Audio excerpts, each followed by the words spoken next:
Hey guys, ഉച്ചക്ക് ഫുഡൊക്കെ കഴിച്ചിരിക്കുമ്പോൾ അമ്മായിക്ക് എന്തോ വയ്യാണ്ടായി. അപ്പപ്പാറെ കൊണ്ടുപോയപ്പോൾ അവർ പറഞ്ഞു മാൻഡുരി കൊണ്ടുപോയിക്കോ. മാൻഡുരി കൊണ്ടുപോയപ്പോൾ അവർ പറഞ്ഞു കോഴിക്കോട് കൊണ്ടുപോകാൻ. അത്രയും ദൂരമായതുകൊണ്ട് എന്നെ കൊണ്ടുപോകാൻ പറ്റാത്തതുകൊണ്ട് ഞാൻ എൻ്റെ ഉപ്പാൻ്റെ പുരയിലാക്കി. പിന്നെ അവിടെയായിരുന്നു 2-3 ദിവസം. ഉപ്പപ്പാനെ വിളിച്ചപ്പോൾ ഉപ്പപ്പാനെ കൂട്ടാൻ വന്നു. ഫസ്റ്റ് ഡേ നൈറ്റാണ് ഞാൻ അവിടെ എത്തിയത്. നല്ല ക്ഷീണം ഉണ്ടായതുകൊണ്ട് തന്നെ കിടന്നത് മാത്രമേ ഞാൻ അറിഞ്ഞുള്ളൂ, ഉറങ്ങിപ്പോയി. അധികം വീഡിയോസ് ഒന്നും എടുക്കാൻ പറ്റിയില്ല. ചെറിയ ചെറിയ ക്ലിപ്പ് അവിടെ ഇവിടെയൊക്കെ കിട്ടി, അത്രേ ഉള്ളൂ. പിന്നെ അന്ന് വൈകുന്നേരം എനിക്ക് സ്പെഷ്യലായിട്ട് തരിപ്പോളം ഉണ്ടാക്കി, അതിൻ്റെ റെസിപ്പികൾ കണ്ടുകൊണ്ടിരിക്കുന്നത്. പിന്നെ ഇല്ലെങ്കിൽ ഞാൻ കഴിഞ്ഞ വീഡിയോ പറഞ്ഞില്ലേ ഏറ്റവും വലിയ ആഗ്രഹം എൻ്റെ ഫാമിലി ഒന്നാവുകയെന്ന്. ആ വീഡിയോ ഇട്ട് അന്ന് രാത്രി ഞാൻ അവിടെ എത്തി. പിന്നെ ഉപ്പാൻ്റെ വീട്ടിലേക്കൊക്കെ പോകൽ അപൂർവമാണ്. ഒരു വർഷത്തിൽ വല്ലപ്പോഴൊക്കെ ഞങ്ങൾ പോയി വരത്തുള്ളൂ.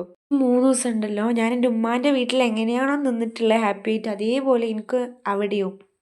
ഇനി എനിക്ക് നിങ്ങളോട് പറയാനുള്ള എന്താ വെച്ചാൽ, ഞങ്ങളില്ലേ നല്ലോണം ദുആ ചെയ്തോളി. പടച്ചവനോട് മാത്രം പറഞ്ഞാൽ മതി, എന്തായാലും വിജയം കണ്ടെത്തും.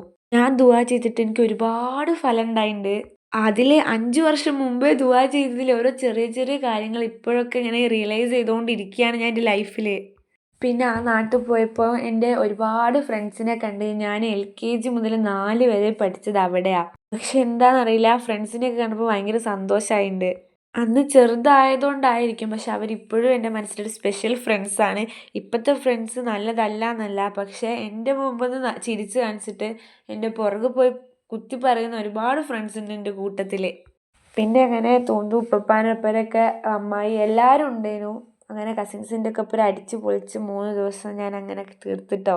പിന്നെ 3-ാമത്തെ ദിവസം പള്ളിയിൽ പരിപാടി ഉണ്ടായിരുന്നു. അന്ന് നല്ല ഉറക്കം തൂങ്ങി, ഞാനും ഉറക്കം തൂങ്ങി നല്ലോണം വീഴേനും ഉറങ്ങിയിട്ട്. പിന്നെ ആ ക്ഷീണത്തിൽ പുരയിൽ വന്ന് വേഗം ഞാൻ കിടന്നുറങ്ങി ഗൈസ്. 3-ാമത്തെ ദിവസം ഞാൻ എൻ്റെ പുരയ്ക്ക് വരാനുള്ള തയ്യാറെടുപ്പേനു. അങ്ങനെ തൂന്തുവിനോടും ഉപ്പപ്പാനോടും അപ്പാനോടും അമ്മായിനോടും ഇക്കാക്കമാരോടൊക്കെ ടാറ്റ ബൈ ബൈ പറഞ്ഞ് ഞങ്ങൾ 9:30 ബസ്സിന് തിരിച്ച് പുരയ്ക്ക് പോയി. അപ്പോൾ അത്രേ ഉള്ളൂ. അടുത്ത വീഡിയോ കാണാം. ബൈ.